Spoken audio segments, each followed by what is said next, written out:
मधुश्रावणीक दशम दिनक कथा। कार्तिकक जन्म। एक समय महादेव गौरीक संग संभोग करबाक इच्छा सँ निर्जन वन में गेलाह। ओतऽ ओ सुगंधित झाड़ी में संभोग करय लगलाह। महादेव संभोग में एते लीन भऽ गेलाह जे हुनका सब किछु बिसरा गेलनि। संभोग करैत करैत बहुत दिन बीत गेल। देवता लोकनि के एहि सँ चिंता होबय लगलनि। ओ लोकनि ब्रह्मा ओतऽ पहुँचलाह आ महादेव जाहि रूपे संभोग में लीन छलाह कहि सुनाओल। एहि सँ जे संतान हेतनि से केहन हेतनि। ब्रह्मा कहल, अहाँ लोकनि एहि लेल चिंता जुनि करू, सब कल्याणे होयत। मुदा एतबा अवश्य ध्यान रखै जाउ जे यदि गौरीक पेट सँ संतान हैत तऽ से समस्त संसार के नाश कऽ देत। तैं हेतु अहाँ लोकनि महादेव के संभोग सँ निवृत्त करेबाक उपाय करैत जाउ। सब देवता वन में जाकऽ हल्ला करय लगलाह। हल्ला कयला सँ महादेवक ध्यान टूटल आ संभोग सँ निवृत्त भेलाह। महादेव संभोग सँ उठला तऽ हुनकर अंश पृथ्वी पर खसि पड़लनि। गौरी के एहि सँ बड्ड क्रोध भेलनि। ओ सब देवता के श्राप देल जे आइ सँ कोनो देवता के संभोग सँ बच्चा नहि हेतनि। महादेवक अंश के पृथ्वी सहन नहि कऽ सकली। ओ अंश आग में फेंक देलनि। आग सेहो भार के नहि सहि सकला। ओ ओकरा सरपत वन में फेंक देला। सरपत पर जाकऽ ओ अंश छबो मुँह वाला एकटा बच्चा भऽ गेल। ओहि बाटे कृतका सब जाइत छल। ओ सब कनित बच्चा के उठाय लेलक। अपन अपन दूध पियाय ओहि बच्चा के सब पोसलक। पैघ भेला पर बच्चा के सब तरहक शिक्षा देलक। बच्चा के पोसनिहार कृतका सब छली। तें हेतु ओहि बच्चा के नाम कार्तिकेय पड़ल। गणेश जी के जन्मक बाद जखन गौरी शंकर के पता लगलनि कार्तिकेय के जन्मक, तऽ कार्तिकेय के जाकऽ बजा लेलखिन। देवता लोकनि हुनकर अभिषेक कयल आ अपन सेनापति कार्तिकेय के बनाओल। कार्तिकेय तारकासुर के मारल आ इंद्र के अपन राज्य वापस कऽ देल। हुनकर विवाह 60 सँ भेल। गणेशक जन्म। देवता लोकनि द्वारा प्रथम संभोग में बाधा होयबाक कारणे गौरी चिड़चिड़ाय भऽ गेलीह। ओ सतत रुष्ट रहैत छलीह। कार्तिकक जन्म ताबत भऽ गेल छलनि, किंतु हुनका लोकनि के एकर खबर नहि छलनि। महादेव गौरी के प्रसन्न करबाक हेतु बहुत चेष्टा केलनि, किंतु ओ प्रसन्न नहि भेलीह। महादेव के एकरा लेल बड़ चिंता भेलनि। ओ एक दिन गौरी सँ पुछलनि जे अहाँ एना किया करैत छी? अहाँ कोना प्रसन्न रहब से हमरा स्पष्ट कहू। ओ कहलनि, अहाँ अंतर्यामी छी, अहाँ सभक मनक बात बुझि जाइत छी, तखन हमर मोनक बात अहाँ नहि बुझैत छी से हमरा कोना विश्वास होयत। मूर्ख पति के स्त्री सब बात कहै छै, किंतु हे स्वामी, अहाँ तऽ अंतर्यामी छी, हम अहाँके कहब तखन अहाँ बुझबै। यदि अपने हमरा पूछल अछि तऽ हम अपनेक आज्ञा के कोना नहि मानब। सुनू, स्त्रीगण लेल संसार में सबसँ पैघ सुख नीक पुरुषक संग संभोग करब थिक। ओहि संभोग में यदि कोनो प्रकारक बाधा होइत छैक तऽ एहि सँ बढ़ि कऽ स्त्री जातिक लेल कोनो दुख नहि होइत छैक। एहि दुख सँ स्त्री दिनानुदिन क्षीण आ झक्की स्वभावक भऽ जाइत अछि। आब अपने सोचू जे हमरा केहन भारी दुख अछि। एक तऽ संभोग में विघ्न, दोसर अपनेक अंश पृथ्वी पर खसि पड़ल, आ सबसँ पैघ दुख तऽ ई जे एखन तक निसंतान छी। जकर पति स्वयं त्रिलोकीनाथ तकरा बेटा नहीं, जाहि स्त्री के बेटा नहीं तकर जीवन व्यर्थ थिक। तपस्या, योग, दान इत्यादि नीक कर्म आन जन्म में काज दैत छैक, मुदा नीक बेटा इहलोक आ परलोक सब ठाम सुख दैत छैक। हे प्राणनाथ, अहाँ सर्वोपरि सर्वज्ञ छी। हम आब कोन उपाय करू, कृपया अपने हमरा कहू। पार्वती के बात सुनी महादेव कहलनि, हे प्रिय, निराश नहीं हो, सब बातक उपाय छैक। माघ सुद त्रयोदशी सँ सुपुष्य नामक विष्णुक व्रत आरंभ होइत छै आ से भरि साल चलैत रहैत छै। एहि व्रत में बड़ खर्च आ कष्ट होइत छैक, मुदा तुरंत फल देनिहार एहन दोसर कोनो व्रत नहीं छै। अहाँ चिंता नहीं करू, हम सब प्रबंध कऽ देब, कोनो वस्तुक तकलीफ नहीं होयत। गौरी प्रसन्न भऽ अगिला माघ सँ सुपुष्य व्रत आरंभ कय सब विधि समाप्त कयल। व्रत समाप्त कऽ गौरी महादेवक संग कैलाशक एक सुंदर निर्जन स्थान में सुख विलास करऽ लगलीह। जहन महादेवक अंश खसबाक समय भेलनि तखन भगवान विष्णु एक बूढ़ तपस्वी ब्राह्मणक रूप में ओतऽ गेलाह आ हाक पाड़ल, परमपिता महादेव आ जगन माता गौरी, अहाँ लोकनि कतऽ छी? हम भूखे मरि रहल छी, किछु खुआउ आ हमर प्राणक रक्षा करू। भूखल ब्राह्मणक हाक सुनी दुनू गोटे धरफराकऽ उठि दौड़लाह। एहि बीच महादेवक अंश पलंग पर खसि पड़लनि। गौरी महादेव ब्राह्मणक आदर सत्कार में लागि गेलाह, हुनका पूछि पूछि कऽ भोजन करबय लगलाह। एकाएक ब्राह्मण देवता अंतर्ध्यान भऽ गेलाह। ओहि समय में आकाशवाणी भेल, अहाँक व्रतक फल पलंग पर खेला रहल अछि, जाउ पुत्र के देखि जीवन सफल करू। आकाशवाणी सुनी गौरी दौड़ली। देखैत छथि एक सुंदर बच्चा पलंग पर खेला रहल अछि आ अपन अंगूठा चोभि रहल अछि। दुनू गोटा के असीम आनंद भेलनि। कैलाश पर उत्सव मनाओल गेल। देवता लोकनि आब बच्चा के आशीष देलनि। हिमालय सेहो सब परिवार अयलाह। बच्चा के नाम गणेश राखल गेल। एहि उत्सव में शनि महाराज सेहो आयल छलाह। गौरी के आग्रह कयला पर ओ बच्चा के अछेपे देखल लगले गणेशक गर्दन काटि देल। भगवान विष्णु तुरंत एक विशिष्ट हाथीक गर्दन काटि गणेशक धड़ में जोड़ि देल आ अमृत छीटि हुनका जियाओल। ओहि दिन से गणेशक मुँह हाथीक मुँह सन छनि। एहि उत्सव में गौरी महादेव के देवता लोकनि सँ पता लगलनि जे हुनकर प्रथम संभोगक फलस्वरूप कार्तिकक जन्म भऽ गेल छनि। ओ कृतिका लोकनि के संरक्षण में छथि। गणेशक विवाह दक्ष प्रजापतिक बेटी पुष्टि सँ। गौरीक नाग दंत कथा। हिमालय के चारिम बेटी बड़ गौरी भेलथिन, तें हुनकर नाम गौरी पड़लनि।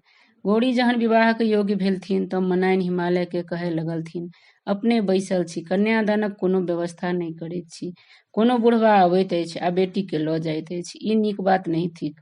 कोनो व्यक्ति के पठा कऽ नीक बर तकबाऊ, जाहि तरहे नीक लोक सब कन्यादान करैत अछि, एहि बेर तहिना कन्यादान करब। हिमालय सोचऽ लगला जे एहन के लोक छथि जे सब ठाम जाइत छथि, सभक गुण दोष के जनैत अछि। एकाएक हुनका नारद मुनिक स्मरण भेलनि। ओ नारद मुनि के बर तकबाक भार देल आ विवाहक ओरियान करय लगलाह। नारद मुनि पुनः ओहि बुढ़वा महादेव के बर ताकल। खूब साजी बर बरियाती आयल। दाय माय सब बर बरियाती देखल गेली। देखैत छथि जे बरक आँखि में काँची पीची लागल आ भरि देह साँप लटकल छनि। बरियाती में कियो कनाह तऽ कियो घोर, कियो नांगर तऽ कियो लूल्ह। सब स्त्रीगण सब नारद मुनि के गारि देबऽ लगलखिन आ बर बरियाती के घुमाबऽ लागल। जखन गौरी के ई बात पता लागल तऽ ओ मोने मोने महादेव सँ प्रार्थना कयल आ नीक रूप धारण करबा लेल गोहराओल। महादेव सएह कयल। तुरंत सब साँप बिला गेल। अपने सुंदर पीठ पीताम्बर पहिरने शंकर रूप भऽ गेलाह। हुनक एहन रूप देख सब कियो चकित भऽ गेल। शुभ शुभ कऽ विवाह संपन्न भेल। मनाइन खुशी से बेटी जमाय के विदा कयल। महादेव गौरी संग खुशी सँ रहऽ लगलाह। विदाई के भार। बेटी जमाय के विदा कऽ मैना किछु दिनक बाद विदाईक भार पठाओल। दही, केरा, खाजा, लड्डू, चूड़ा, ठकुआ, मालपुआ इत्यादि। महादेव के एतेक वस्तु रखबाक ने जगह छलनि आ ने घर में खेनिहार छलनि। खूब लोक सबके बजाय खुआओल आ कतबो बैनो तिहार बाँटल, किंतु वस्तु सब सधबे नहि करनि। भार सँ घर आंगन गन्हाय लगलनि। भारक वस्तु कोना सधत तकर उपाय सोचऽ लगलाह। एक गोटे कहलक जे यदि भरिखन छुलाही थुरखुर धरि ठाढ़ होयत तऽ भंडार सधि सकैत अछि। खोज पुछारी कऽ एकटा भरिखन छुलाही ताकल गेल। ओकरा धुरखुर सटाइ ठाढ़ कयल गेल। तखन भारक वस्तु सब सधल। गौरीक ननैद। गौरी महादेव सँ एक दिन कहलनि जे सभक ननैद अबैत छैक, हमरा सेहनता होइत अछि जे ननैद अबितथि। ताहि पर महादेव कहलनि, अहाँ ननैद के भार नहि सहि सकब। तहन गौरी कहल, एतेक लोक कोना ननैद के भार सहैत अछि, हम कियाक नहि सहि सकब। महादेव तुरंत अपन बहिन असावरी देवी के बजाओल। असावरी देवी के पैर में बेमाय फाटल छलनि। ओ हंसी ठट्ठा में गौरी के ओहि बेमाय में नुका रखलनि। ओहि बीच महादेव आंगन अयलाह गौरी के ताकऽ, किंतु गौरी नहि भेटलखिन। गौरी बेमाय के भीतर में कनैत छली। महादेव अपन बहिन असावरी सँ पूछल, अहाँक भाउज कतऽ छथि? ओ कहलनि, हम नहि देखलियनि अछि। महादेव परम चिंतित भेलाह। असावरी देवी अपन पैर जोर सँ झाड़ल।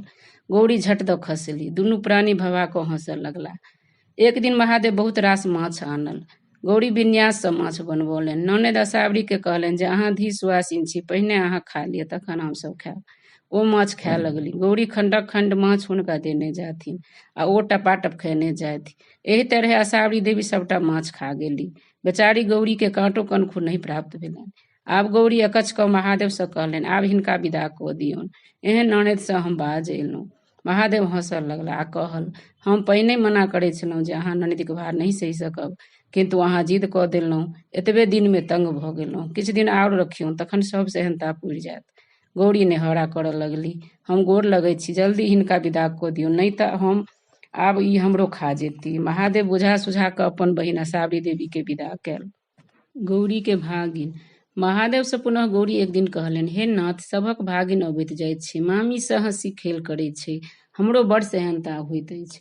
महादेव बिहुसित कहलनि, नंदीक सेहनता तऽ नीक जकाँ पुरि गेल, आब भागिनक सेहनता सेहो पुरि जायत, मुदा हमरा बाद में उल्हन नहि देब। गौरी गंगाजल भरय गेली।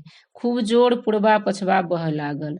हुनका अपन कपड़ाक सम्हार नहि रहनि। कतबो सम्हारैत तैयो आँचर उधिया जानि। गौरी लाजे कठोत हुअ लगली। ओ महादेव सँ कहलनि, देखू तऽ हमरा ई बसात आब बेनग्न कऽ देत। महादेव कहलनि, ई बसात पूर्वा पछबा अहाँक भागिन छथि, ई लोकनि अहाँक सेहनता पुरा रहल छथि। दुनू गोटे मिल कऽ अहाँ सँ हंसी ठट्ठा आ धूर्तता करैत छथि। हंसि कऽ गौरी कहलनि, इह, जहिना अहाँक पार कियो नहि पाबि सकैत अछि, तहिना सर संबंधी आ बहिन भागिनक पार कियो नहि पाओत। आबहु अपन भागिन के हटाउ। महादेवक इशारा सँ बसात रुकि गेल। गौरी छिनारी। एक समय में महादेव के गौरी कहलनि, हे महादेव, अहाँ त्रिलोकीनाथ छी, अहाँ चोरनी आ छिनार के कोनो चिन्ह किएक नहि दैत छियै? अहाँ तऽ सब किछु कऽ सकैत छी। महादेव कहलनि, हम अहाँके बात मानल, मुदा ककरा कोन चिन्ह देल जाइत से अहीं कहू। गौरी कहल, छिनारि के सिंह आ चोरनी के नांगर दियौ। एक दिन गौरी से महादेव कहलनि जे आइ हमरा माछ खयबाक इच्छा होइत अछि, अहाँ माछ खुआउ। गौरी माछ लाबऽ गेली, मल्लह टोली में माछ नहि भेटलनि तऽ ओ धारक कात विदा भेली। ओतऽ महादेव स्वयं मछुआरक रूप में माछ मारैत रहथि। गौरी मछुआर से कहलनि, हो मछुआर, माछ छह, की भाव देबहक? मछुआर कहलक, आइ हमरा बेचक नहि अछि। यदि अहाँके माछ लेबाक बड़ खगता अछि तऽ हमर मनक बात पूरा कऽ दिअ, हम मंगनीये माछ दऽ देब। ओ अनुचित बात कहलकनि। गौरी असमंजस में पड़ि गेली। माछ कतौ नहि भेटलनि आ महादेव के आइये माछ खयबाक इच्छा छलनि। ओ हुनक इच्छा पुरेबाक प्रयास में छली। एहि बीच गौरी के माथ पर सिंह उगि गेलनि। ओकरा कतबो झाँपथि ओ बढ़ले जानि। महादेव हंसैत बजला, आइ तऽ अहाँ देखारि भऽ गेलहुँ। गौरी लजा गेली। ओ कहलनि, हे महादेव, अहाँक पार के पाबि सकैत अछि? जे जे हमरा सँ कराबी। गौरी चोरनी। एक दिन महादेव हड़बड़ायल अयला आ गौरी से कहलनि जे हमरा जल्दी से भोजन कराउ, बहुत आवश्यक अछि। ओहि समय में गौरी के दीर्घ शंका लागि गेलनि। कतबो रोकलनि किंतु नहि रुकलनि। ओ शीघ्र ओहि शंका से निवृत्त भऽ ढाकल से झाँपि देलनि। महादेव झाँपल वस्तु के देख कऽ गौरी से पूछल जे चोरा कऽ ई की रखने छी? गौरी लाज कठौत भऽ गेली। ओ की कहितथिन, किछु नहि फुरानि। गौरी के एहि बीच बड़ पैघ नांगर लटकि गेलनि। ओ परेशान भऽ गेली। अंत में ओ महादेव के कतेक उचती मिनती कयलनि, हे महादेव, आब अपन भावट समेटू। हम जे किछु अहाँके कहै छी से हमरे पर बजारि दैत छी। धन्यवाद।